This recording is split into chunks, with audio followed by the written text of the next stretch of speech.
The next guest is DDJ, and he wants to talk to you, TFM, and to inform other men about how they can hold on to their kids. He's had 2 kids. He's had 4 kids by 2 different women, and he's managed to hold on to them, and he wants to spread his knowledge. We're talking Stencil 2.0 here. So nice, cool. Always appreciate these kind of success stories. Indeed. All right, welcome DDJ to the Turd Flinging Monkey Show. Thank you.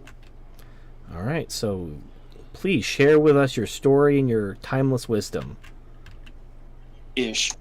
All right, so when I was 18, I was young, dumb, and invincible, and like all 18-year-olds, I thought I knew everything. And I fell in love with a woman, and of course, shortly after falling in love with her, she ended up getting pregnant. We ended up getting married. Actually, we ended up getting married right before she got pregnant, but she said she was on the pill, of course, and she wasn't. So we had our first kid. Now, was it really unplanned, or was she trying to trap you by claiming to be on the pill but not being on the pill? We were actually married when she conceived, but she had been telling me she was on the pill, and I was getting ready to go in the military. And she had said she was on the pill, and she really wasn't. Oh, okay. Guys. Yeah, women do that all the time. I will say, though, in my defense, both, number one, I was young, and number two, there was no such thing as MGTOW back then. Right. No, you can't. Shit, you know what? I'm not excusing it. I'm just saying what it is. Well, here's the thing. I've come in a few girls who claim to be on the pill, and I'm just lucky.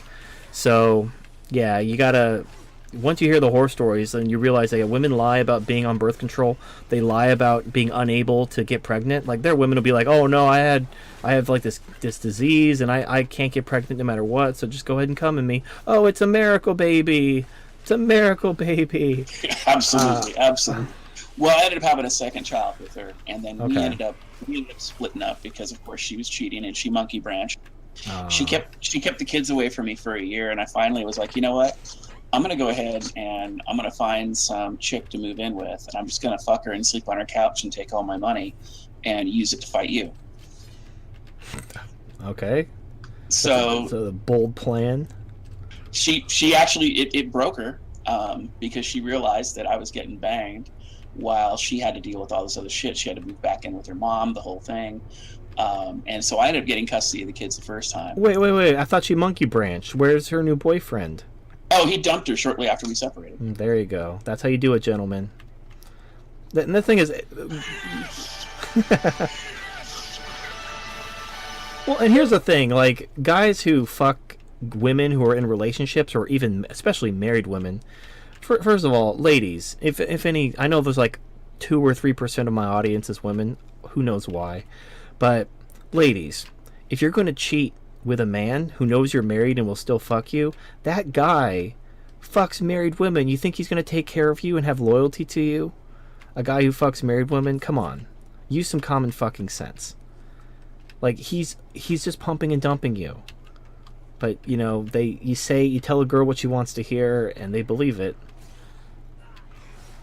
Anyway, I'm sorry. Please continue your story. You're good. So we fast forward 3 years, and my children start coming out with symptoms of sexual assault. From her or from her boyfriends? From the guy that she's seeing. Fuck, man. Holy shit. Now, at this point, you have to understand, I've had some college.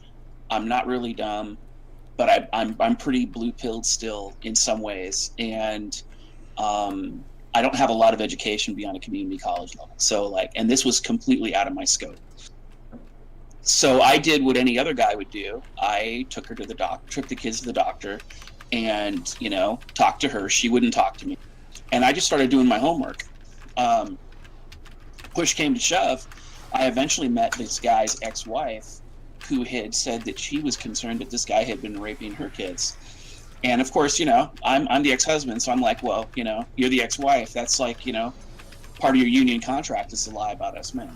Right. So, I'm going to need to see something that demonstrates what you say is true, some kind of good faith. So she brought to me court paperwork and medical records and stuff. And I was like, oh shit, this is real. So I move forward and I get an attorney and I'm like, look, we need to protect the kids. What do you suggest we do? I went with the attorney's advice. At that time, I had no idea what to do. And he said, well, look, go to court, get an emergency order. Let's make sure your kids get protected, do all these different things. So I did all that. And everybody in the court system turned on me. Yep. About 8 months after going in there and trying to protect my children, they actually took the children from my home. They put them in the home of the abuser. I found out later that my ex-wife knew about it and covered it up. And my children were raped almost every day for 5 years. And what? That's fucked up. So sorry. That's so fucked up. Now, what did the court use to justify? So this guy had a history of rape. So here's what happened. Everybody in the courtroom were feminists. There was the guardian ad litem, which was the parenting investigator. He was a feminist. He was actually working with my ex to try to get custody from me. Wait, the person who's supposed to be like the neutral third party was working with your ex-wife? Absolutely. And so while your children were being raped. Absolutely. And this is not hyperbole or anything like this. Is real. No, yeah, I was at the point where I was going to kill this guy. Oh yeah. I fortunately had some decent mentorship at the time, and I realized that if I killed him, I'd go to prison, and then she'd just shack up with some other abuser. Well, you don't just kill him. That's where the plan went astray. You got to go straight Punisher on like the whole lot of them. Oh yeah. Don't get me wrong, but again, I'm trying not to get caught. Like Boondock Saint style. Right, absolutely. Because that, holy shit, like. Yeah, but at this point I was like, I don't really have a lot of family support anyway, so I had to like maintain my composure and everything else and try to protect them. 5 years later, it all came out, and I actually had been waiting, and I'd been learning about. By the time I lost my children, I couldn't get an attorney to defend me in family court. Right. Nobody would listen to me. The police wouldn't refuse. The police didn't do an investigation. The actual sheriff, the sexual assault sheriff, her investigation consisted of. Oh, and by the way, I'm in Washington State. Her investigation consisted of calling the perpetrator on the phone and asking him if he raped the kids, hanging up the phone, and closing the case. Well, are you familiar with Feminism Lol, Diana Davison's channel? No. She's kind of MGTOW affiliated because her fuck buddy is John the Other. That's how she describes it. It's not even like that's not even just my word. Anyway, but she has this whole like in Canada, she has a center for men who've been accused of sexual assault and rape unjustly, and there was like this cop who was accused of sexual assault by this woman he arrested who had a reason to lie. There was absolutely no physical evidence. Because, I mean, we're talking about a cop here. No physical evidence that the rape had occurred. There were all kinds of inconsistencies with her story. And they just believed her anyway. And then they convicted him based on the fact that when he was being questioned, he didn't seem sorry. Because he was like, he was too professional during the questioning. So he had to have raped her. That's that listen and believe bullshit. Yeah, and of course the investigator was a woman, but you know this goes to show you. You hear these stories about like the Black Lives Matter thing. Oh, a cop shot somebody. Of course the cops are going to protect their own. But here's a cop being convicted of rape under false accusations, and he was a cop. So where's the blue shield? Where's the cops protecting their own? Not even cops are safe from false accusations. Oh, no. There's a case in the United States I was just reading about the other day where a cop was falsely accused of rape. He ended up killing himself, and they actually found out later she made up a story so she would avoid getting arrested. Yeah. Well, right. Most of the time, they've actually found that the number one reason why women make up rape stories is because they don't want to suffer the consequences of extremely minor things, like they're late for work, they stayed out all night, some bullshit. Like stuff that wouldn't even register on someone's radar as being like a situation that necessitated ruining someone else's life.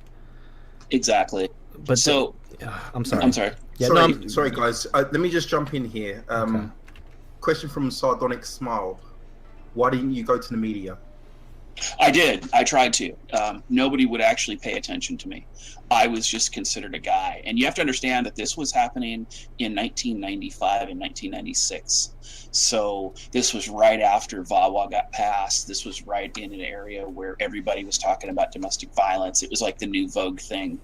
The Duluth model was getting adopted by everybody in the United States. So men really didn't have a voice back then. And divorce, most of the time, people had women had custody, men hardly ever did. I was an anomaly because I had gotten custody of my children.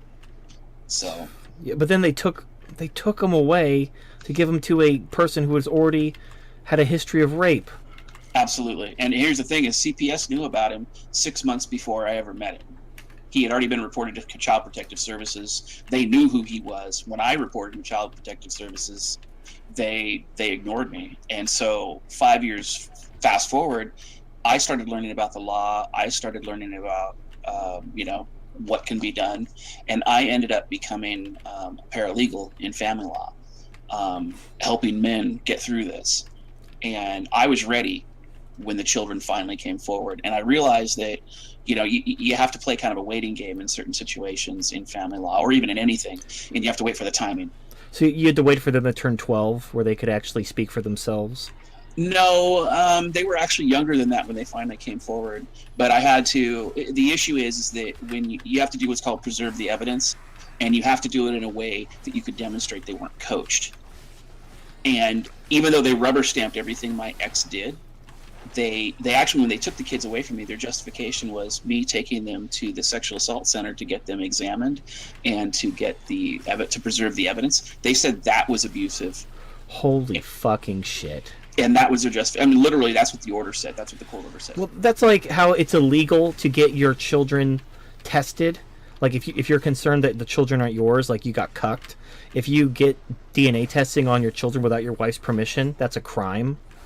Yeah, in some states it's not, but yeah, a lot of states it's starting to fucking stupid. Like anyone who's like gynocentrism's a myth, you fucking retards. Like, absolutely. Open your fucking eyes. Absolutely. So when the kids finally came forward, we turned her world upside down. But here's the thing: they came forward. We were already in court. I had a new parenting investigator. The parenting investigator, actually, CPS contacted them and said, "Hey, the children came forward with these allegations. We're taking the children out of the home." The parenting investigator, the new one, she called me up and she said, "Hey, you need to get ready because your kids are coming." I was like, "Oh, fantastic." Okay. I go to get ready. Now, in the meantime, my ex and her new man have told the children that if they ever told anybody about the abuse, that they would be put in foster care and never see any other family ever again. God. I mean, honestly, I'm just picturing, like, the ways I'd be, like, pushing her eyeballs in with my thumbs and how I would be like, I would just go straight, like, you ever see those movies? There's, like, so many movies of, like, you got these guys, these ex-military guys who come home and, like, their family, like the Punisher, like his family's murdered, and then, like, all that war training kicks on. He just, like, hunts them down one by one. There's, like, the movie, what was it called? Something Citizen, like Natural Citizen. Or...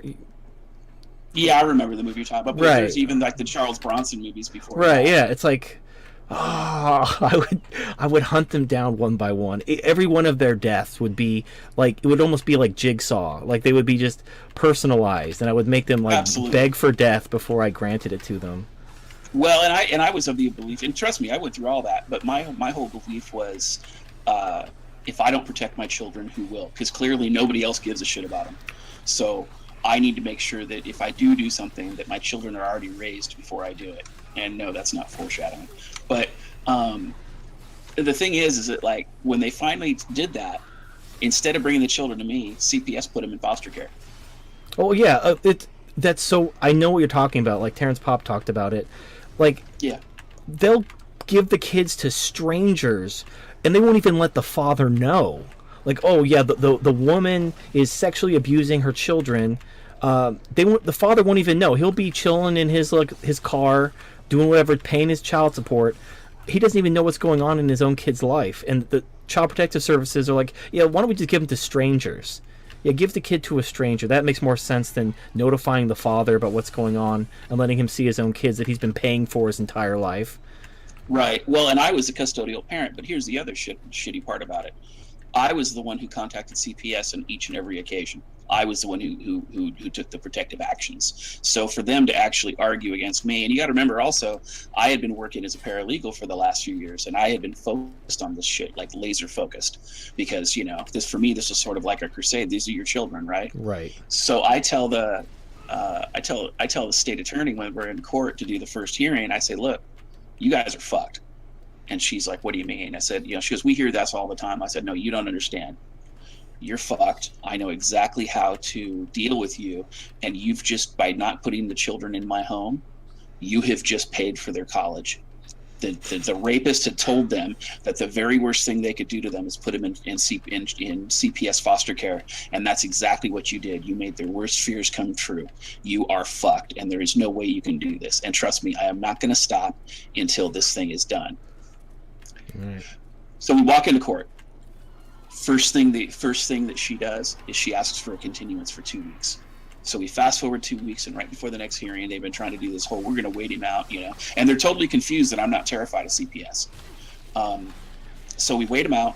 They pull me in a side room, and they say, excuse me, sir, we can't proceed with this dependency action against your ex without your buy-in. You're right, you're the protective parent, and everything you said is true. So we need you to say that the children are dependent upon the state so we can go after your ex. And I said, no, that's not going to happen. My parental rights are intact. You have no evidence against me for any kind of abuse. However, I do want to see my ex fucked. I do want to help you out with that. So here's what I'll do. You put the children in my home today. You get them the counseling they need, and you provide all the protective care you need to protect them in my home. And you make sure that there is nothing slanderous said about me, and you withdraw all charges against me. And then you go after her.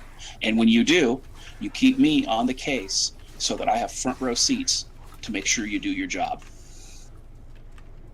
Okay. And they did. Her and the rapist had a child together after my kids. They took that child away, and they crucified the both of them. Like you say, I mean, they obviously didn't literally crucify them, which would actually be somewhat fitting. But right.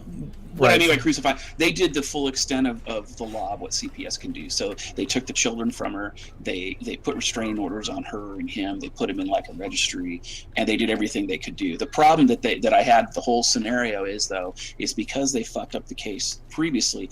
They destroyed my children as criminal witnesses, so the prosecutor couldn't prosecute him. But enough damage had been done that I got the accountability I felt I needed. Well, by this time, I had already been working as a paralegal. I'd already been helping other fathers do this, and I've been honing what I've been doing. And I'd been actually, I was fortunate enough to be mentored by some very good attorneys. And so then we fast forward to my second marriage. Now, what? Wait, whoa, hold the fuck up. You got married again?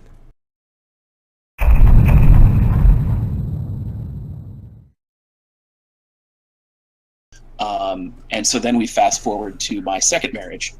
Now, what? Wait, whoa, hold the fuck up. You got married again? Oh, I got married during it. Why? Because I'm dumb. You got to make the same mistake twice. Oh my god. Just to be sure. Wow. What the fuck? But I made her wait 5 years before I'd marry her. But again, I was a dumbass. I was a dumbass. She trapped me with a kid. I'm sorry. I don't mean to laugh at your pain. No, it's hilarious. No. Okay. No, trust me. I'm over it. Okay. All right. No. Like I said, you have to fuck up twice just to make sure. I guess some people. I guess. I hope to God not everybody has to fuck up twice. Well, in the second marriage, like I said, I'd been helping people. I ended up working as a paralegal for about 10 years. Okay. I did a lot of stuff helping out guys in really rough situations, and most of it was family law. But then we fast forward to her, and of course, again, she entraps me with a kid. Is this your monkey branching? Is this your second wife? Second wife. Oh, I like God. to refer to the first wife, starter wife. So nobody should have one. Right. So this is like the sequel. This is like electric boogaloo. Yeah, and and it was interesting because she was a little bit smarter than the first one because she was around when I went after my first ex. So she actually planned to divorce me, and she actually spent months, I think, planning it. But I ended up getting custody of both children there. Plus, I kept the family home. I kept the majority of the assets, and I donated most of her shit. Okay, all right. So we had the horror story in your first marriage. And this is the one where you actually won. So, all right. So, well, I won the first time in the first one, but then they came back with the post-divorce crap, and then they screwed me. So, yeah. You eventually won, but you had to let your kids be raped for years before you could actually. It's such a fucked up situation. Absolutely, and and again, this was I married her in the late '90s, and again, MGTOW wasn't around, and I was raised with traditional values. I'm old enough to admit that. So quick question: where were your parents in all of this? I was actually raised in foster care. Oh, I see. Damn. That's when I tell you I didn't have very many family connections. I was 15 of 18 years in foster care, so a lot of this shit I had to learn trial and error. Wow. All right. Yeah, okay. So. All right. So what happened with your second wife during the divorce that allowed you to... So the second wife, I knew I realized she had been monkey branching and cheating, and I had been wanting to... Well, okay. Wait, before you move on, you keep using the word monkey branching. Now, you're a paralegal. You're making pretty good money, I assume. Yeah, I am. Who is she fucking where she thinks she could do better than you? Here's the thing. Like I said, I live in Washington, and at the time we lived in one of the most high income demographics in the state. Right. And so who is she monkey branching to from you? It was just people she was randomly meeting through because she was a stay-at-home mom. So she wasn't monkey branching. She was just fucking guys. She was sport fucking because she was bored. Fair enough. She was sport fucking, but she had a guy on the leash where she ended up getting a decent job, and she found a rich guy from Bellevue, and she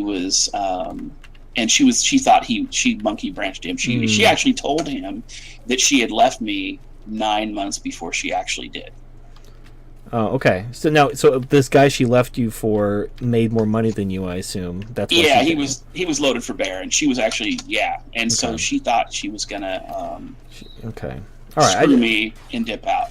Gotcha. Okay, yeah, that is textbook monkey branching. I just wanted to make sure because you kept using that word. I wanted to make sure you were using it correctly. Fair enough. So when I realized she did that, she comes home from work one day, for example, and she had a bunch of new clothes.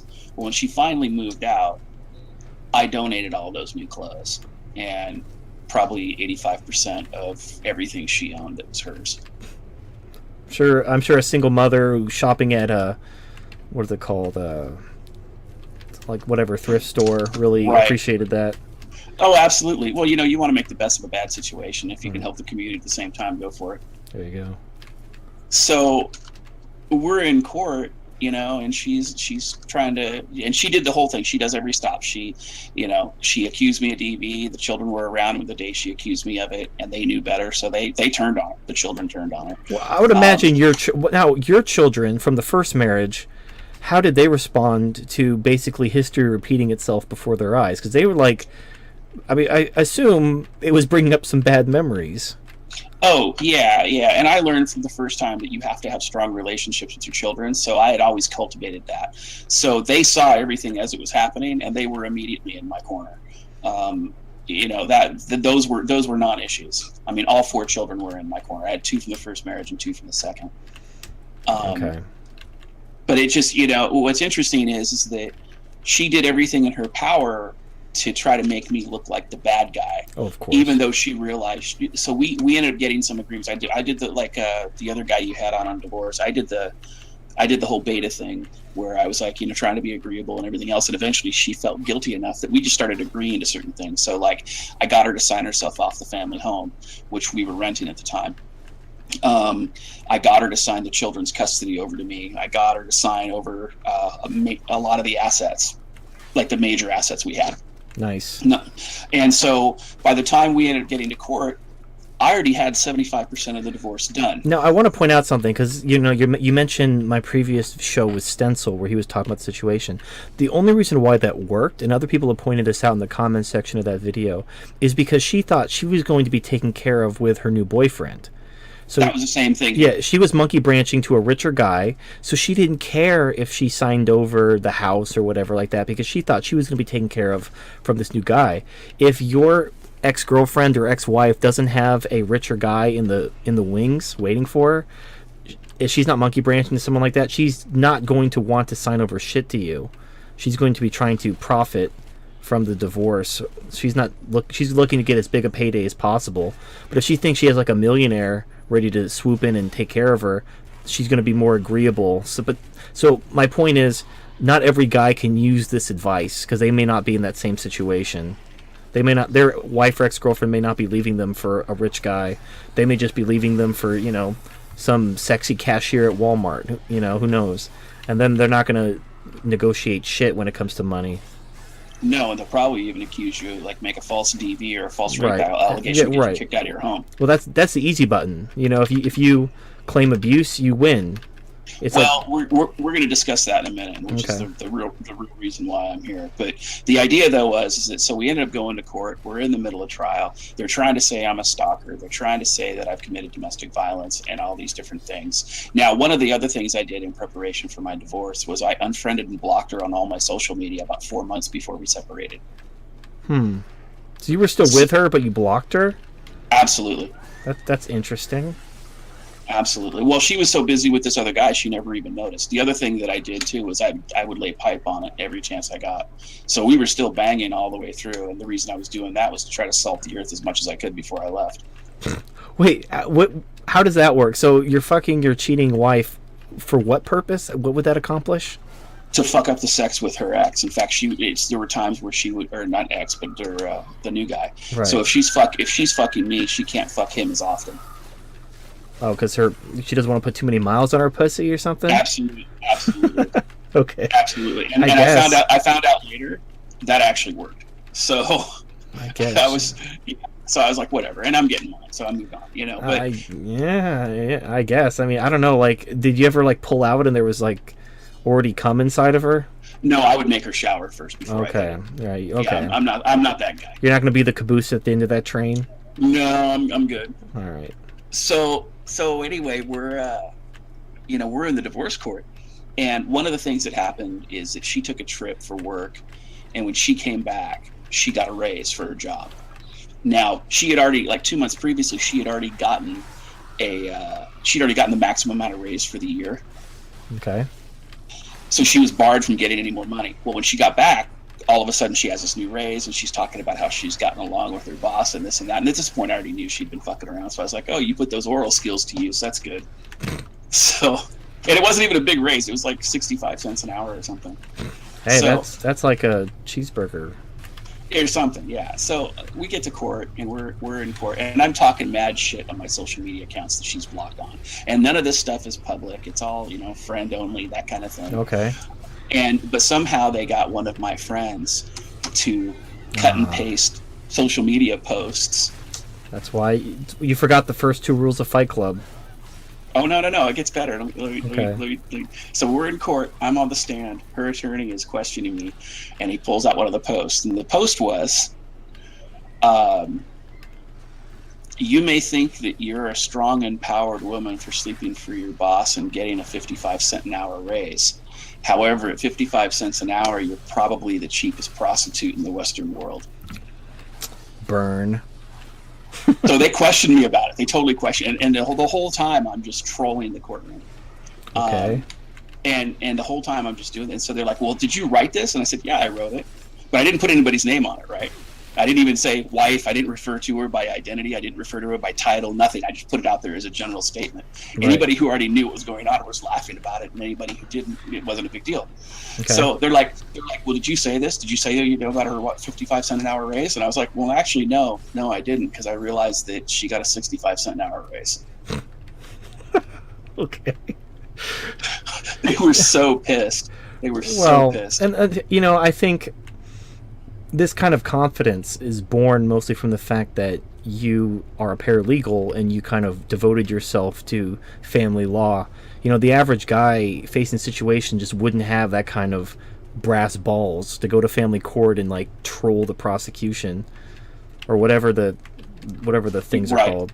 You know what I'm talking? Yeah. The guy who's trying to fuck Yeah. you. Yeah, and that's the thing is that they tried to turn it into like this big thing, and every time they turned around, they were trying to make her out to be the victim. Of And course. I had already been ready for all these arguments because I'd been using them. And the thing is I was a contract paralegal, so like all the cases that I touched were horrible. All the cases I touched were gross. So you know I was down in the ditch, and all family law is bad, but I only got the worst of the worst because I was self-employed. So you know I was already ready to go. But the thing that I wanted to discuss that was most important was, and this was the big one, we're in a no-fault state in Washington state, and most states in the United States are no-fault divorce states. Right. I was able to use her cheating to help me get custody of the children while destroying her credibility. Now, I thought, I mean, correct me if I'm wrong, cheating doesn't really have any relevance anymore. It doesn't matter who cheats. No, it does have relevance. It just doesn't have relevance in the way that you would think it would. So back when there was fault divorce, if I was married to, let's just say, Mrs. Smith, right?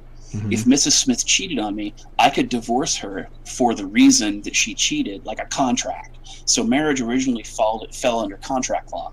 So if you broke the contract, you were held accountable for it. That was the whole idea of fault divorce.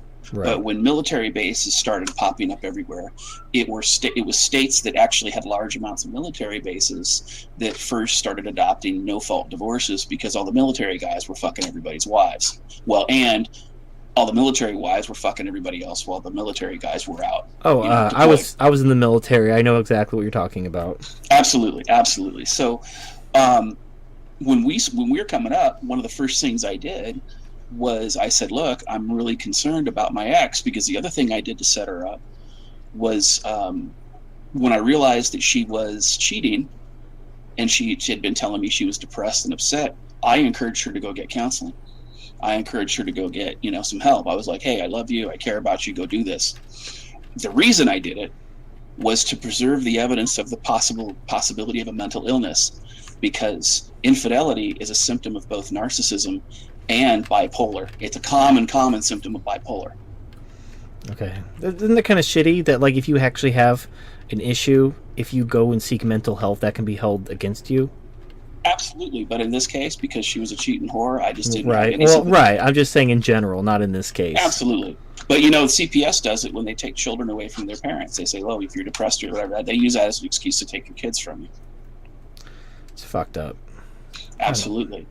So when we get to court, I always said, look, I'm concerned about her infidelity. Well, her attorney admitted that she had been unfaithful in court, because they're like, well, there's, I don't understand how it's relevant, Your Honor, Mrs. So-and-so did cheat, but we don't see the relevance here. Well, in her testimony, she had said she hadn't cheated. And I said, well, Your Honor, number one, it doesn't affect the divorce, but it does affect the best interest of the children, which is what all parenting plans are based off of. And women in divorce will weaponize the children. Right.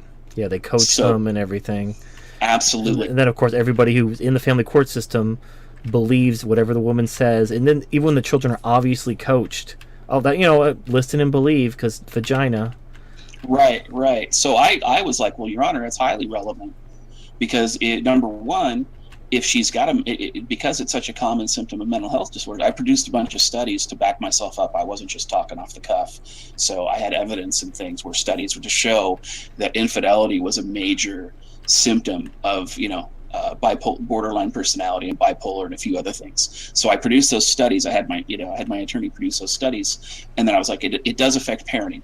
This is the best interest of the children. You need to put them in some place where the children are mentally safe from a mentally ill parent. And I forced them to give her a mental health evaluation. Okay.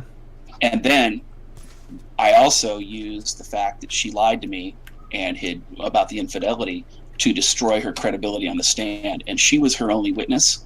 So basically they had to throw out most of her evidence. Okay, so now, so by proving mental illness to your ex-wife, you basically got the court to throw out her testimony, but I mean, here's what I don't get. Well, it's two pronged. So the first prong is she lied about the infidelity, and because she lied about the infidelity, her character is destroyed for purposes of evidence. No, here's what I don't get. In your first marriage, your children were being raped, and nobody believed you. Why is this court suddenly listening to you talking about the mental health of your wife and everything like that? The previous court couldn't give a shit, and they just let your children be raped. Why is this court listening to you? It just seems... It's the packaging. Wasn't so like when the attorney, before I knew about it, before on the first instance, I didn't know how to present that evidence, and the attorney that I had hired presented it poorly, if that makes sense. There were accusations, but they didn't have it nailed down completely. By that time I got to this divorce, I knew enough about the rules of evidence. I knew enough about the procedures to present the evidence properly where the court couldn't ignore it. And one of the things that's important is that in a divorce, you have to understand that half the time you're not going to win at the trial court. You're going to win if you have everything. If everything is in your corner, you're going to win at the Court of Appeals. You're not going to win at the trial court because there's so much gynocentric bias. So from the start of your divorce to the end of your divorce, you have to prepare for the appeal. And the judge will see that. God, that's so fucked up. So basically, you're going to lose. This is like your practice court date, where you lose your kids and you have to pay all this money to your ex-wife. But then maybe in a couple years, after you spend hundreds of thousands of dollars on legal fees, because I mean, obviously you're a paralegal, you represented yourself, you knew what you were doing, you didn't have to worry about legal fees, but the average guy would. Absolutely, and even though I protected myself in the first case, I still incurred over almost $200,000 in legal fees anyway. Jesus. All right, so. Fuck. It's such a fucked up system. It absolutely is. All right. So now you're in the appeals court now, or is this? Well, no. All right. So I prepared my case from the start. I prepared it to appeal. The judge saw it, and the judge saw the arguments that was going to be, and they'll all try to railroad you. But when they see that it's going to go to the Court of Appeals, and they don't want to lose at the Court of Appeals, they don't want their cases overturned because their name goes on the case, and it affects their ability to get reelected. Another reason why women shouldn't vote. Absolutely, it's politics. So I prepared all that, and then so my first prong was to destroy her credibility. I did that by using the infidelity to show that she couldn't be trusted. That called all her evidence into question. The second thing I did was I used her infidelity to demonstrate she might have had a mental health issue that would prevent her from having custody of the children, and it would make me the better parent. And both worked like a dream. And it's something that I had used in other cases. It's a two-pronged approach to use the infidelity. And basically it allows you to fuck her back.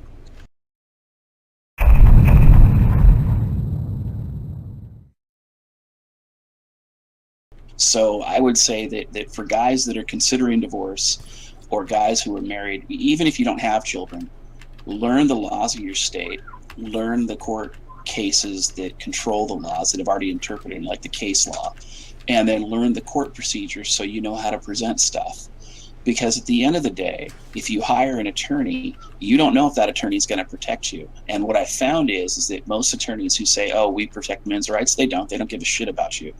So you have to, when you're talking to your attorney, you have to ask him or get him to explain why he thinks a certain strategy is better than another strategy. Because if he can't even get you to believe him, he's not going to be able to convince the court or her attorney of his argument, because he's just a weak attorney, and good attorneys are few and far between.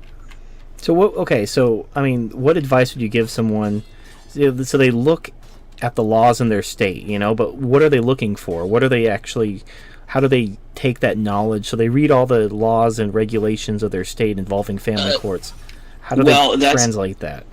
So the family laws, the only laws they need to really worry about are the ones that address divorce, that address child support, but they also need to think about, or at least just kind of skim, the laws on domestic violence and and on assault and like stalking, because every woman accuses a guy of DV. Every woman accuses a guy. If DV doesn't work, a lot of times they'll up the ante and say he raped her, and if that doesn't work, then they up the ante again and they falsely accuse him of abuse. Right. And so you've got to be able to protect yourself. And so I would say just kind of look at those things. Don't try to study them right away, but, look at them, go off, do something else, and then look at them again. And then when you're talking to your attorney, have him cite the statutes, have him cite the because if he can't explain the legal reason of why he wants to do something or why he doesn't want you to do something, then he's not the attorney you should have. You need one who's going to protect your interests, not just take your money. What can men do when they're during a divorce, when they're being falsely accused of abuse or molestation of their children? It's interesting you mentioned that. So I have a friend that I helped, and the number one thing that you can do, and I'll use his story as an example of this, and this is an example I've used. It's a template that I use over and over and over again. The first thing you have to do is you have to not be around her at all. If you have to go around her, like for a custody transfer or something like that, you need to have a witness with you, because a witness solves a lot of problems, and you need to meet somewhere publicly. You can't be going to her house. She can't be going to your place. It has to be a neutral place. The second thing I would say is invoke your Fifth Amendment immediately. You have a Fifth Amendment right to remain silent. They cannot force you to testify. Now, the thing is if they accuse you of domestic violence or abuse, you need to immediately call for a police investigation. And because 9 times out of 10, she's not contacted the police. It's just some bullshit story she's made up.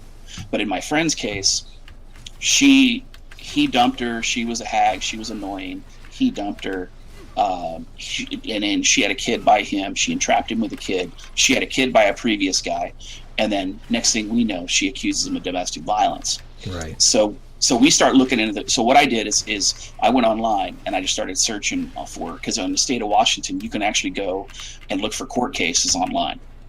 So I looked up her name, and I found out that every boyfriend she'd had or every romantic interest she'd had for the last 10 years, when they broke up, she filed a DV order against him.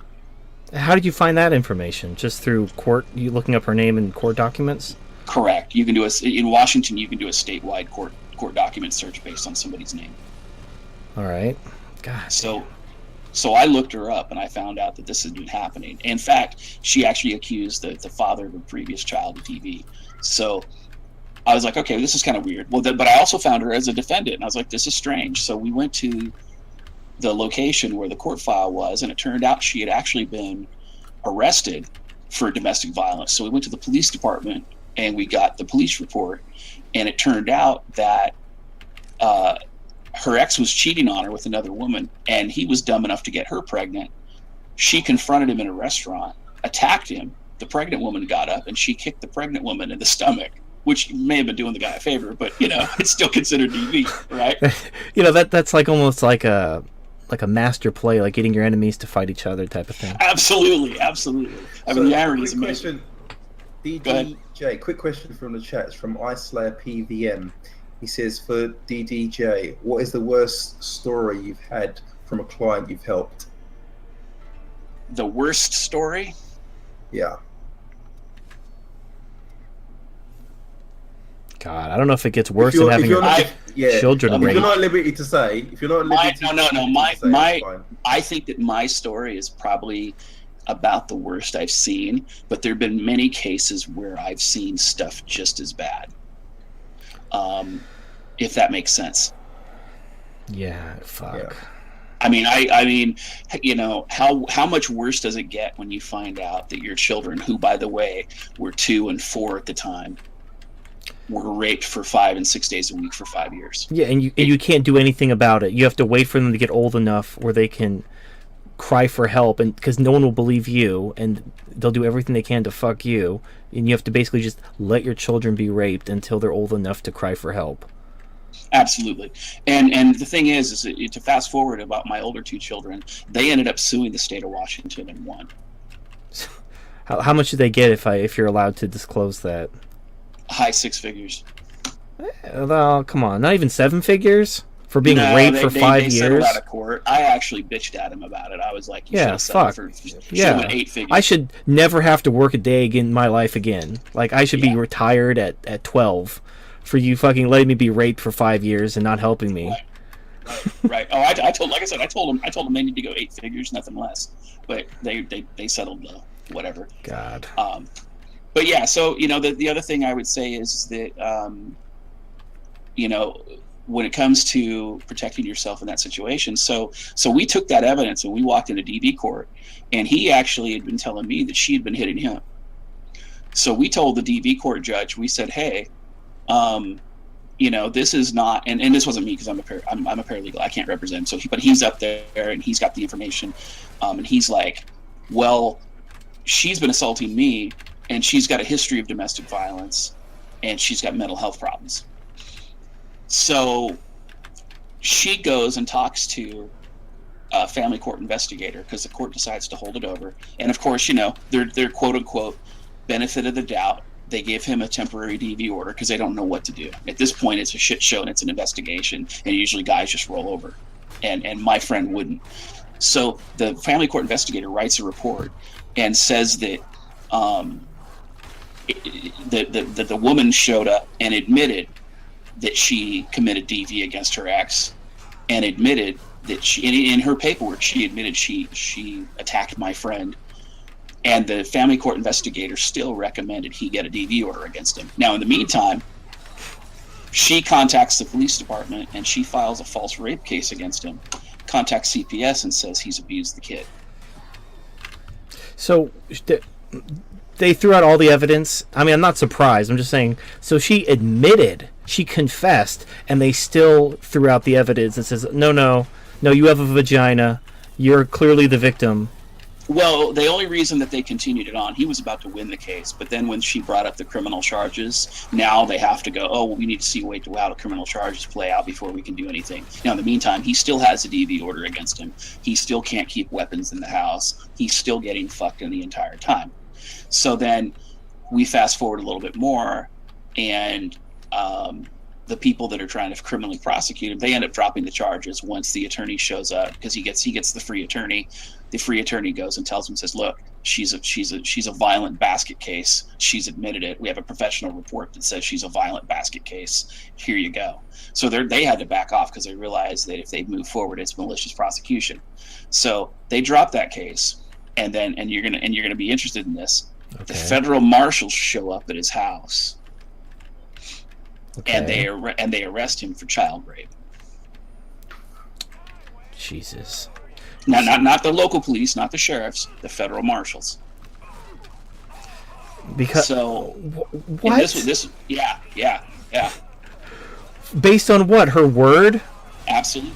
And so he's about to beat that now, and he'll win that. And he'll probably go back to family court, and he'll get custody, and she'll get supervised, and she'll get hammered on it. But this has cost this man 3 years of his life. How many hundred thousands of dollars has it cost him too? Right. I mean, I helped him for free, but again, he's still going to have to pay a lot, and he's still going to have to go through it. But the point is that had he not preserved the evidence, had he not went out and done the homework to find out who she was before he met him, he would have been screwed. He would have probably been convicted of rape, and probably would have been convicted of child rape. Right. It's so fucked up. So even if you do everything right, you're going to have U.S. Marshals arresting you, and they're going to spend hundreds of thousands of dollars when you're in the right. Like, that's your best case scenario. Is maybe after spending hundreds of thousands of dollars being wrongfully arrested and spending years of your life, you'll eventually win if you have everything on your side. God, and really in family law, it's one of those scenarios. It's like that whole Bruce Lee saying, don't pray for an easy life, pray for the strength to overcome a difficult one. Fuck. If you watch this video, if you're watching this segment on YouTube, and you're like, yeah, marriage, why not? Gotta preserve the white race. I don't know what the fuck has to be said for you to pull your head out of your ass.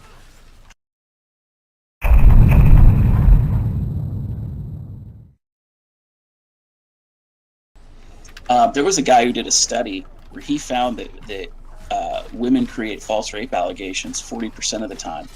And the way they found out about it was they were given these women lie detector tests, and the women would admit to it.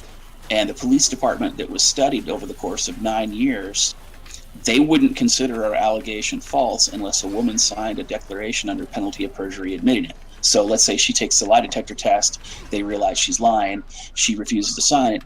For purposes of law enforcement records, they don't consider that false. Right. Okay? So when they do these studies and they're like, only 5% of rape allegations are false, it's like, yeah, because the bar is so high, it's like fucking retarded. Well, this guy found that the percentage of false rape allegations was 40%. Right. No, I'm surprised it's that low. Yeah, well, again, it's artificially low if you look at the scientific method he did it. And so what's interesting about it is that when VAWA got passed in 91, which is the Violence Against Women Act, when it got passed in 91 or 92, they actually had a clause in there that local law enforcement and local prosecutors could not get any of the grant money if they ever gave a person, a rape accuser, a lie detector test or ever questioned her. So, wait. Whoa. So the government is basically holding funds from states that hold women into account and question their rape accusations? Absolutely. And so for you guys out there who are like, we need to save America. We need to save America. This is the country you're trying to save. This is the country you want to fight for. The country that's paying states off not to question rape accusers if they have a vagina. Yeah, and I'm actually and the reason I found out about it is because I'm actually writing a book on this subject, and I was doing research, and then I found it. I was like, oh my god, this is a shit show. God, fuck. I'm shocked. I am genuinely shocked about what I'm learning in this segment. Like, I knew it was bad. I didn't even know the government would withhold funds from states if they dared to question a woman's accusation of rape. Like, if they actually did their job and tried to serve justice, the government would withhold funds from them. It was only if they would have to listen and believe if they didn't want their funds cut. Absolutely. And by the way, the study that I'm talking about with the 40% rape, false rape allegation rate, it's called. It was published in 1994, and it's by a guy named Dr. Eugene Kanan. If you can, if you have links or something you could provide for me that I could put in the description, that would be awesome. Absolutely, I'll find a link to the study because it's a PDF you can download online, and you don't even need to go to like a pirated place to do it. There's no paywall or anything. No, there's no paywall. Nice. DDJ. Question from the chat. It's from Isla PVM again. He says, I know it's unlikely, but is there any hope for family law to be reformed? So here's the thing.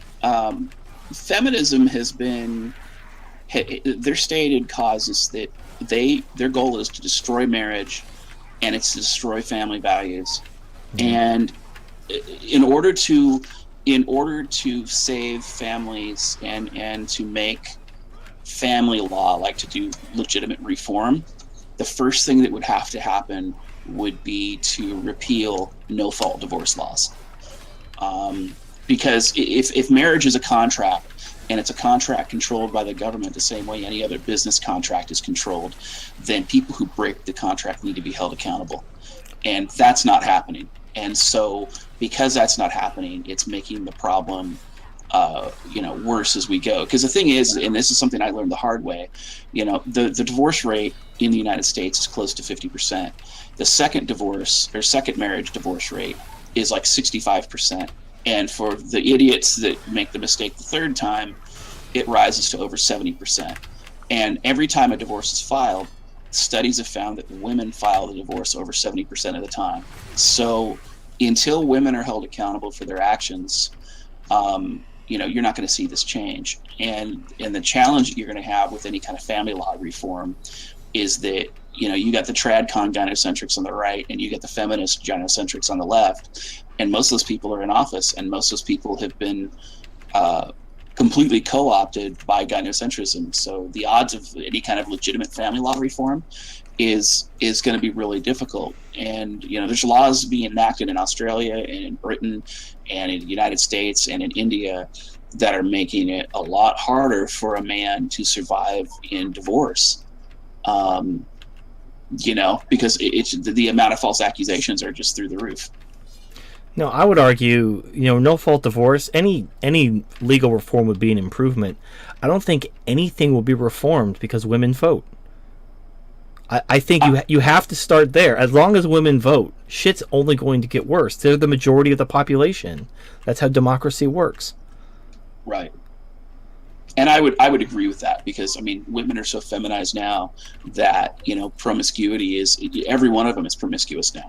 It's, they call it the party phase or the slut years or whatever they call it, but the reality is that the more partners a woman has, the less capable she is of being able to successfully form an emotional attachment. That's why you can't turn a hoe into a housewife. Yeah, that's why no one wants to marry the porn star. Right. It's goddamn. And this is why, and I've thought, is there a way, I've kind of gamed it, trying to think about a realistic path to reform. And I really just think it's impossible. We're past the point of no return. I honestly think once women are given the right to vote, you're kind of fucked. Because you can't take it back. You can't put the genie back into the bottle. So I would agree with that to some extent. But I would also say this: women are terrified now. I mean, I keep up on current events probably like you guys do. They're terrified. Well, what's funny? Here's what's funny. People are like, you can't take women's rights away. They won't stand for it. Look at the way feminists in Europe are freaking bowing and scraping because they're terrified of, the rapists and stuff like that from the Muslims. So as long as you see these feminist politicians going to the Middle East wearing hijabs and bowing to the Muslims, but they'll come home and they'll wear their pink pussy hats and accuse their own men of being oppressive patriarchs with toxic masculinity. It's because they don't fear their own men, but they fear the Middle Eastern Muslims. So taking away women's rights is not fucking impossible. Women are genuinely afraid of men. If they would just grow some fucking balls and tell them no, they will absolutely submit. You could see it right now. These hardcore feminist politicians are wearing hijabs in the Middle East because they're afraid of offending actual patriarchs, actual men with a fucking cock and balls who aren't afraid of their women. Well, and to take that a step further, Sweden is the rape capital of the first world. And, it is what it is. You have to say struggle snuggle. Oh, I apologize. That's okay. It is the struggle snuggle capital of the Western world. It is. And this idea that they're terrified though of MGTOW. I mean, they're completely terrified of MGTOW. Mm-hmm. And you see article after article talking about how women are terrified that men won't marry them and won't come back to the plantation. Well, what's funny? I wrote an article for Shitting of the Ego, which is Barbarossa's website, back when I had the time to do such things, about how you didn't see anti-feminist women until MGTOW appeared. The men's rights activists, they've been fighting for legal reforms for decades. No one gives a shit. But as soon as men started getting up and walking away and trying to tell other men to get up and walk away, and men started doing it, and it became a thing, then you saw women feminism, down with feminism. Feminism is shit. I hate feminism. But they didn't do that until the men started walking away. Absolutely. I agree with that completely. And more importantly, feminists are so desperate for enemies that they're actually going out of their way to incite MGTOW and people that are just done with them. Well, because they don't understand, women need men. So they keep pushing and pushing. All men have to do, men don't have to fight to win. They just have to stop fighting to preserve gynocentrism. Gynocentrism only exists because men enable, preserve, and enforce it. If men just stopped enforcing gynocentrism would stop existing. Right. Did you see that episode? I forget what the name of the show is, but Bear Grylls is the host, and he did the thing with the island. Right. Actually, I talked about that in a video called Magical Thinking and Male Power, where I show that when women are left to their own devices, when they don't have men to do everything for them, they fall hard on their face. That video is gold. It's comedy gold, and you can see it happening in Sweden right now. Sweden, they're just self-destructing. Yeah. Yep. I feel bad for PewDiePie. I don't know what he's gonna do. He's gonna have to pick up shop somewhere and move to another country. He's got enough money. He'll be fine. He'll be okay. Question from the from the chat. It's from Slayer PVM. He's making quite a few questions. He says, DDJ, are there any attempts to repeal VIRA or make it gender neutral, or are men rape victims taken as seriously as women, such as withholding funds from the state? So let's take the last one first. Male rape victims. The majority of male rape victims are ignored. Now, from the stuff that I've read, when you're talking about rape victims, what I found is I found a study from a couple years ago that talked about how actually there's gender symmetry in rape. So in other words, about half the men are raped and about half of the women are raped. But when they were measuring rape before, they wouldn't actually measure the men raped in prison, and they wouldn't measure the men who were forced to penetrate women. Right. I think Teal Deer talked about that in the video. He said that the definition of rape only involved penetration. So if a woman, drugged a man or something like that, or something like anything that wasn't an object going into an orifice was not by definition rape. So of course women aren't raping men. They don't have objects unless they were using like a dildo or a broomstick and putting it in the guy's butthole. It wasn't considered rape by the law. Absolutely. And so once you actually adjusted the definition to include forced penetration by a man on a woman, all of a sudden you find gender symmetry. And the problem that you have is that now everybody's starting to realize that all these female school teachers are raping boys, and they're getting next to no jail time. And so it ends up being this huge issue where wait, hold on. Only we have to take into account if the teacher's hot or not. Oh yeah, absolutely. They're all hot. Yeah, if she's like a 7 or above, clearly the 12-year-old wanted it. I mean, absolutely. There was a story from Vermont I shared on a previous podcast about a woman sending nude photos to a 10-year-old boy. She's like a middle school teacher. So it's like he hasn't even hit puberty yet. There is no fucking way a 10-year-old boy is interested in sex. Well, and some of your people on this channel might be a little young for this, but I remember Mary Kay Letourneau, who got pregnant by a 12-year-old boy and ended up marrying him so that she could avoid jail time in rape. Well, was he Mexican or Latino or something like that? He was Islander, but yeah, he was brown. Oh, fuck. Well, I remember there was a guy who was raped when he was like 15, and the woman waited till he turned 18 and put him on child support. Yeah, that just happened. I just read about that. Yeah. In fact, the laws actually say, here's the thing, the laws actually say that if you're a male rape victim, you can't automatically get custody of your kid. Number two, if she's pregnant, you can't just tell her to get an abortion because she raped you. And then number three, you're still on the hook for child support. In fact, the appellate courts have even ruled that even though they're a rape victim, they're still on the hook to support the kid if she chooses to have it. But remember, gynocentrism is just a conspiracy of MGTOW. Right. There's no basis for it. Absolutely. And so here's the thing. So now we go back to VAWA. Will VAWA be repealed? And to me, that answer is no. And I'll tell you why. It's because VAWA is based on what's called the Duluth model.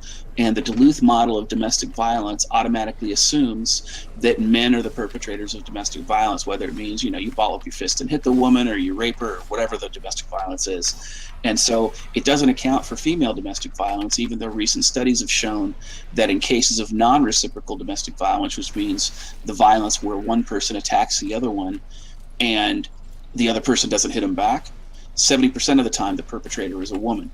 Right. And of cases of bilateral domestic violence where both of them are hitting each other, 50% of the time the woman is hitting back.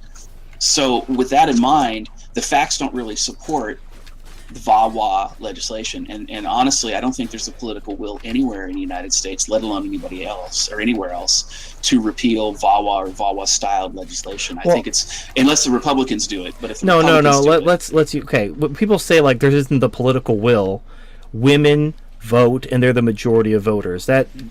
There's no political will is like weasel words. There's too many fucking women voting. Women are 51% of the population, but they're like 55% of voters.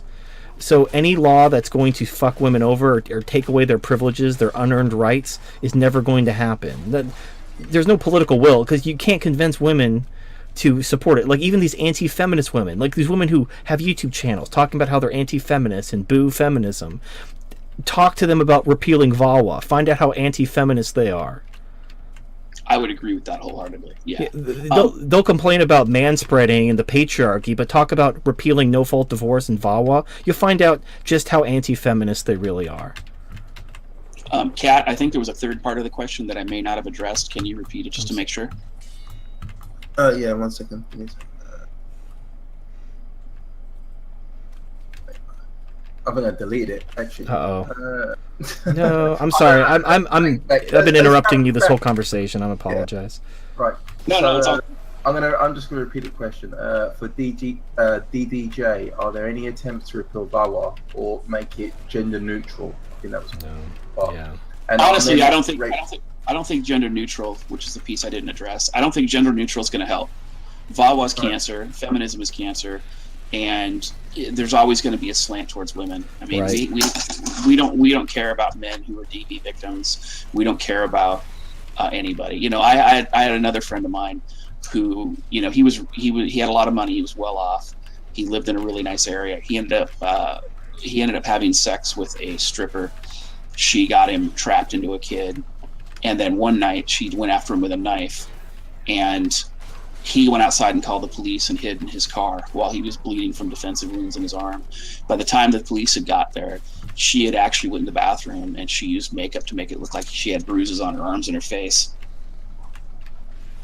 So they ended up wiping the makeup off. He was like, look, they were going to take him to jail. And he's like, look, just wipe her face. Just take your thumb, put it in your mouth, wet it up, and then wipe her face. And he's like, she's bruised. We took pictures. And he says, no, just please do it.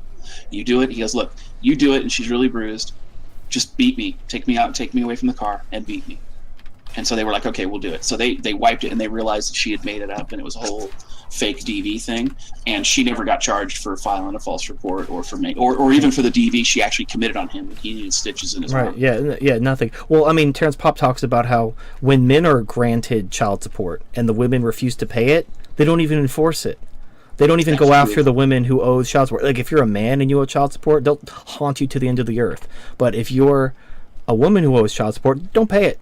No one's going to come after you because you have a vagina. Well, and it's even worse than that. We have anti-kidnapping laws, and you have women leaving the country and kidnapping kids all the time, and you don't see any of the treaties being enforced to hold these women accountable. They're never charged, they're never criminalized, and the kids are kept away from the father. Yeah, I also want to point out, because the question was, you know, making it gender neutral. It would make a difference.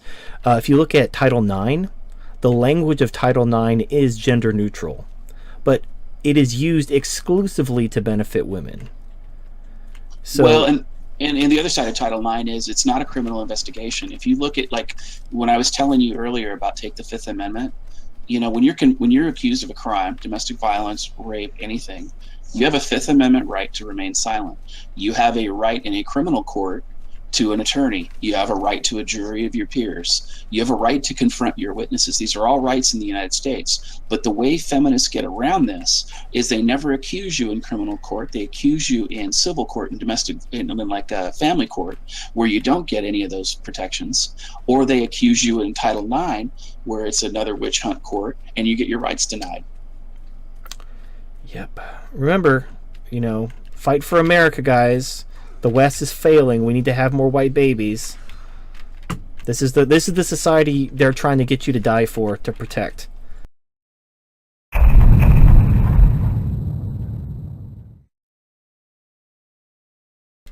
He says, what do you think about women proposing marriage pacts? Got into a bit of a problem with a mutual friend after giving the girl my opinion on her ideas. A marriage pact? You mean like a private marriage? That's what I'm assuming. Like a formal agreement, like written up, but just not, you know. No. It wouldn't work. I would disagree with this, and I'll tell you why. If you cohabitate with a woman for an extended period of time, it's considered common law marriage, and the divorce laws apply to you. Right. So whether or not you actually go to, you know, and file a marriage license or not, you're still screwed, because it's called common law marriage, or it's called, the other term is called meretricious relationship. In other words, it's a marriage. It's a relationship that appears to be a marriage. You're living with her. You're doing these different things. Well, that's de facto marriage, isn't that what it's also called? Yeah, de facto marriage, exactly. Right. And even with like the prenup agreements. A lot of prenup agreements now are getting thrown out, so those don't even protect you. I think someone did a video about that recently. I'm not going to say who though. Somebody, you might have heard of them. I don't know. Probably not. But anyway, there's actually, I've done videos in the past, and I've heard people talk about what we need to do is we need to replace marriage with private contracts, and I agree that would be better. But the problem is you can't have private contracts right now because the courts will just throw them out. If you and a woman have a private contract, and you're like, okay, this is what she agrees, this is what I agree, and you're like, okay, now I'm no longer subject to the marriage laws. Wrong. The courts will supersede your contract, they'll throw it out just like a prenup, and you will be subject to the plain vanilla gynocentric marriage laws. This is why there is no option. Like, people think they're trying to find this third option other than MGTOW or becoming a wage slave. There is no third option. Well, and look at Roosh. Roosh V was the guy who runs Return of Kings. Right. His site started out as a PUA site. He's like a big PUA community. But you look at all the stuff he's doing like in the last year. A lot of it's you could say it's like MGTOW light. He's getting it, and he's figured out that he won't admit it. But right. Well, because he's got a brand to protect. I've actually talked to some MRAs who are actually affiliated with AVFM, and they've said that even AVFM is moving away from political activism because they realize it's useless. So they're going to become MGTOW light. They're basically going to be like marriage-friendly MGTOW. That's their kind of angle. So you're going to have different kind of, I guess, latecomers to the MGTOW party who are going to try to take MGTOW and spin it as their own thing. I don't know. I don't care. I don't really matter. I'm just trying to save men's lives. And I think really people are starting to realize you can't save it. Like, it's just fucked. You can't fix it. You just walk away. Just like Lord Humongous said. Just walk away. There will be an end to the horror. All right. Question from the chat is for you, DDJ. It's from Groovy Hunter. He says, "Do you see a future where marriage is forced upon men?" Yes. There's actually Really? in other countries. Yeah, in other countries, there's actually some laws being debated right now where single men are being punished for being single, so they get taxed more. And I don't mean, yeah, they get a bachelor tax. Well, yeah, that's I'm talking about. Well, I think I've had this question myself. I see a bachelor tax coming, but like, do you think the government will like assign a woman to a man? It's like, you are now married against your will, or do you think a bachelor tax is as bad as it's going to get? I think it's going to be worse than a bachelor tax, but I don't think it's going to be quite as bad as, hey, here's your hoe, now you got to marry her. I don't think it's going to be that bad. But I will tell you this: in India, there have been some new, like, there's a situation in India where I think it's like a commissioner and a mayor of a location where they're so concerned about sexual assault that if guys are sitting in a coffee shop by themselves, the cops will come up and beat the shit out of them because they're concerned that they might end up being a sexual perpetrator. I mean, it's that bad in certain places. Yeah, not in Nagaland, though. Nagaland keeps it real. Yeah, they sure do. They don't give a fuck. Anyway, yeah, sorry. It's so shitty. Is there any hope? I mean, because you seem a lot more well-versed about this stuff. Is there any silver lining, or is it just go MGTOW, wait for the collapse, put on your hockey mask, and go to war? I've been a professional in family law for 10 years. I ended up walking away from it because I got sick of it because you can't practice in a corrupt system. And I'm MGTOW. What's that tell you? I mean, that should tell you everything you need to know. Honestly, yeah, we have got a twice married guy who's practiced family law, fought in the family court system. He's given up and gone MGTOW. Yeah. Question from Isla PVM. He says, for DDJ, what are some tips you could give to those people that, for the common man, they get screwed over by false rape allegations? Also, has a decrease in marriage been noticed in the family courts? Okay, so first and foremost, for a guy who's been falsely accused of rape or domestic violence, here's what I would say. Number one, you need to collect your own evidence. Anything your attorney sees, God damn it, you better see. Nobody better know your case better than you. You better learn the laws. You better learn the court procedures. You better learn that shit, because I'll tell you what, that's your life. I don't know how it is in all the other states, but let me tell you what happens in Washington State. If you're accused of that and you're found guilty, you go on a sexual assault registry for life. You cannot work around children. It prevents the type of jobs you can get. It shows up on everything you do for the rest of your life. It will end you. So you do not take a plea bargain. Do not, if you're innocent, don't take a plea bargain. You fight it tooth and nail, and you fight with the eye that you're going to win in the Court of Appeals, and you make the record. If your attorney ever tells you, do you want to make the record or do you want to win? You tell him to go play hide and go fuck himself, and you find another attorney. This is your life. It's not his. He doesn't give a shit. So you need to protect yourself. That's number one. And part of that is self-control and education. The second thing I would do is, once you get cleared of the charges, move out of the county, move out of the state, relocate, and start over, because too much bad bullshit will happen. And some of that, sometimes they'll come back later and you'll end up getting caught up when you shouldn't be. It's better just to have a fresh start. What was the second half of the question? How do you protect yourself from rape allegations? Yeah, Fifth Amendment. Don't ever explain it or anything else. Don't let them fool you into waiving your Fifth Amendment either. And make sure that your attorney that you have that is protecting you has a lot of trial experience, and make sure he's the biggest asshole you can find. Man. Yeah, because there's really nothing you can do to protect yourself against the allegation. Allegations will happen. Right. Fuck the allegation. It's the evidence. Now, I was falsely accused of rape. I was in high school. I was a minor, so it never went on my record. I got out of it, quote unquote, but basically begging the girl to recant her story, and she did, because I basically begged her and did whatever she wanted to, and that she basically did it because I called her a cunt. So that was her way of getting back at me. So by begging for forgiveness and getting down on my knees and stuff like that, she took it back. So I didn't have to go to court or anything. But yeah, this is the power feminism has given women. They know that they can just fuck your life, and everything is in their favor, and there's nothing you can do to protect yourself. In fact, even going MGTOW, staying away from women, not dating a random woman. There's a story like this woman who just accused a random guy of rape just because she felt like it. They weren't even dating or anything. He was like some restaurant owner. I don't know, he didn't give her good service, and she decided just to accuse him of rape. So, even MGTOW isn't going to protect you 100% of the time.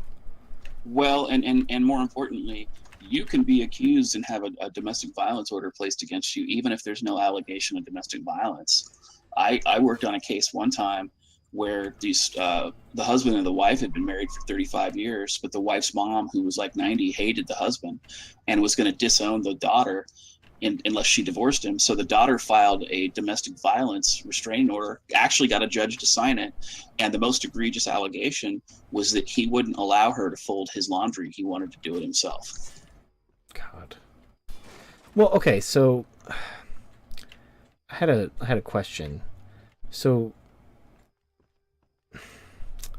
is there anything that a man can do in regards to recording devices that you could recommend? I don't know, obviously every state has their own laws about consent when it comes to recording, but for a person who's concerned about false allegations, what would you recommend for them in regards to recording devices? So what I would recommend, and you got to be careful here, because women have already made the end run around this, so they've already come up with a solution. And the solution to men trying to protect themselves with recording devices are revenge porn laws. And the revenge porn laws were basically the excuse women have used to prevent men from protecting themselves. And you'll see these laws, they say, oh, we're trying to protect women. They're really trying to take men's ability to protect themselves away. So I would have something posted in your yard or something posted in your home, on the doorstep, that says, by being on the premises, you have consented to being recorded at any time until you leave. I would put it right on your doorstep, and I'd put it right on on a sign that says you are under surveillance, this and that, and by being here, there it is. So when they walk by, they see the sign that says, oh, I'm under surveillance, and then she'll look at you and she'll go, what the fuck's this shit? And you'd be like, oh, people break in the house or whatever. There it is. So then you go bang, and you've got every room in the house, you've already got it wired, then you're good. But you've given consent. See, a lot of times, a lot of these surveillance laws are based on being surveyed without knowledge. Well, she's going to go and she's going to accuse you of that, and the cops are going to come out to arrest you, and they're going to see these signs, and you're like, the bitch already consented. It's too late. Well, but couldn't they argue, because this is the thing about whole yes means yes, is they can withdraw consent. There's all kinds of bullshit. It's so fucked. Oh, yeah, they could withdraw consent, but you've got it on video that they didn't. Well, if they accept that, I mean, how, you were talking about how with your second wife, like, you had a confession and they just didn't accept it. Oh, yeah, and again, you know, I would say this. If you're a man and you're interested in dating women, don't live in a liberal state. Don't live in California. Don't live in Washington. Don't live in Oregon. Don't live in New York, you know, or at least not the part of New York that's super liberal. You need to go someplace else, because I'll tell you, these states are cancer, and they'll do everything in their power to wreck you. And with California passing yes means yes, that's a problem. Yeah, that's when I actually hung my hat up, and I'm like, and a monk. Hello, monk life. that was my straw. I was like, I'll stick to Hobbit torsos from now on. I'm okay. Fuck this shit. All right, question from the chat. It's from Slayer PVM. He's been badgering me about this question to make sure I get it answered. He's going to murder me if I don't do this, so I'm just badgering you guys to get it answered. Has the decline in marriage been noticed in family courts, and if it has, affected the state funds for family court? The marriage the divorce rate and the declining marriage have both been noticed in family court, and so that's why you've seen a rise in domestic violence cases and rape cases and child abuse cases, because they're trying to make up the funds. What a lot of people don't understand is that all these court systems, they're not just funded by local government, but they get federal money for them as well. And so if they don't make like a certain quota or match or be a certain level of busy, then it ends up being a problem. But I mean, I know family law attorneys that have switched to different types of law because they're just not making money anymore, because there's just not as many marriages. So wait, because there's fewer marriages, like, we got to start bringing in men for false allegations of rape and abuse, because God, we got bills to pay. Absolutely. In fact, it even gets worse. When you get a parenting investigator assigned to your case, usually they're paid by the parties in the court. They'll split it up like child support. So so in child support, they go like, say, Mrs. Smith makes, 60% of the income and Mr. Smith makes 40% of the income. Well, that's how they determine child support. They have a full carrot, and then they say the non-custodial parent pays a percentage. So in this case, Mr. Smith pays 40% of that. They use those numbers to pay for like parenting investigators and professionals in the case. So you have a lot of these attorneys who have their own stable of psychologists, and you have their own stable of like therapists and court investigators that they like to go to. And these court investigators, they all need to make a profit. So what they do is they walk in there and they blow the case up, they turn a molehill into a mountain, and now all of a sudden they've got extra work. Now, because you may know, because you're a paralegal, I haven't actually looked up the history. What happened? Like, why is this necessary? Can't family court just be part of regular court? Why is there this fucking kangaroo bullshit? That's because feminism is cancer, and feminists need to make a living. So if you have a bunch of homeless feminist women, nobody's going to take them seriously. But if you have a feminist who's got a gender studies degree and she's working in a family court, you're going to have people pay more attention to her than if she's got a gender studies degree and she's flipping burgers at McDonald's. So just make work government jobs? That's exactly what it is. In fact, there's a lot of people who work in government who probably shouldn't be there, at least in family law. Oh, no, I worked for the government. Well, I was a contractor, and I worked for the government for a few years, and yeah, it's fucking horrible. There are people who are legit retarded. I'm not talking like retarded in they're like actually mentally retarded, and they're working in government agencies doing important work. And and you have ideologues in family court system. Right. Let's put it this way. You can go down to the county courthouse in most counties in the country, and you can go, and there'll be a family law section of the courthouse where these attorneys or these judges only handle family law. You go to the prosecutor's office, and there's a family law division there that handles domestic violence and child support.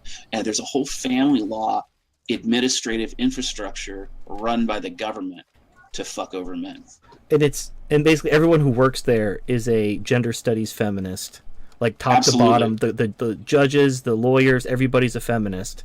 Look at their resume. Seriously, go look at your own family courts. For the guys that are listening to stream, look at your own family courts that are there. Find the judges who were in family court and look at their background before they got in there. You're going to find that they belong to National Organization of Women, or Cunts Are Us, or whatever the other feminist flavor of the day is in your area. And it's I mean, it's cancer. Yeah. Yep. Shit. Fuck. I didn't realize like I could be shocked anymore. Like I could lose even more faith in humanity. So you have definitely been very illuminating. You're welcome. Question from the chat is from Super Duper Man 86. He says, how permissible is audio recordings in court? Say if you were falsely accused of a crime, video is one thing, but what about just wearing a wire? The problem with wearing a wire is that we now, like I said, we now have a lot of anti-surveillance laws. And as far as audio recordings are concerned, family law doesn't function like what I like to refer to as real law. I had a buddy of mine who's an old JAG attorney, and he said that, and this is true, he said, you could teach a monkey how to do family law. It's so stupid. I find that offensive, by the way. You're welcome. So, hold on, let me see if I can find a JPEG of a tissue I can put in chat for you. There you go. But the point is that when you're trying to get these recordings submitted, most of the time what you're going to have to do to preserve the evidence is you're going to have to get the recordings transcribed. But there's a lot of criminal laws now that prevent you from recording somebody. So like if you go now, but here's the other side of it. If you go into a place that there's recording all the time, that's not a problem.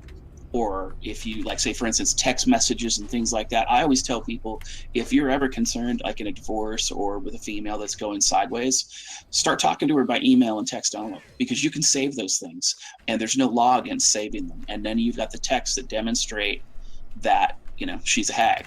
Right. And this is why I've noticed when people want to do shady shit, they always want to talk to you on the phone, or they want to talk to you in private, so that they know there's no paper trail, because they know that they're up to some bullshit.